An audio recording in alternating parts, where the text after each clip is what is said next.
યુજીસીના કાયદાના વિરોધમાં અંધભક્તો મોદી સાહેબનો એવો વિરોધ કરી રહ્યા છે જાણે આ કાયદો મોદી સાહેબના કહેવાથી બહાર પડ્યો હોય।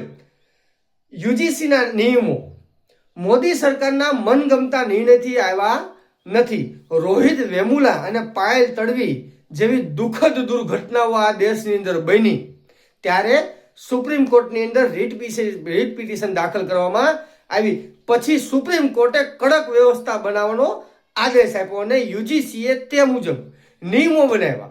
સરકારનું કામ માત્ર કાનૂની રીતે નોટિફિકેશન બહાર પાડવાનું છે, એ એની બંધારણીય ફરજ છે, રાજકીય પસંદગી નથી। અને અંધભક્તો એક ધારા લઈ આવેલા છે, મોદીજી મુર્દાબાદ, મોદીજી ફલાણું ઢીકણું। પણ તમે કાયદો જાણો, બંધારણને સમજો, ત્યાં પછી વિરોધ કરો।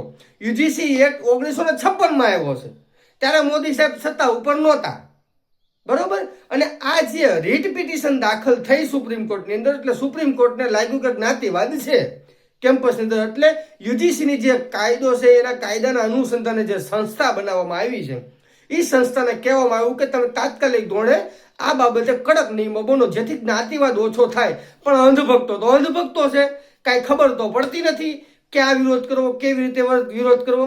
એટલે તમારા ઘેટા બકરાની જે લાઈન ચાલુ છે ને, એની અંદર દોડ્યા કરો, કાંઈ વાંધો નથી। જય ભીમ, જય સંવિધાન।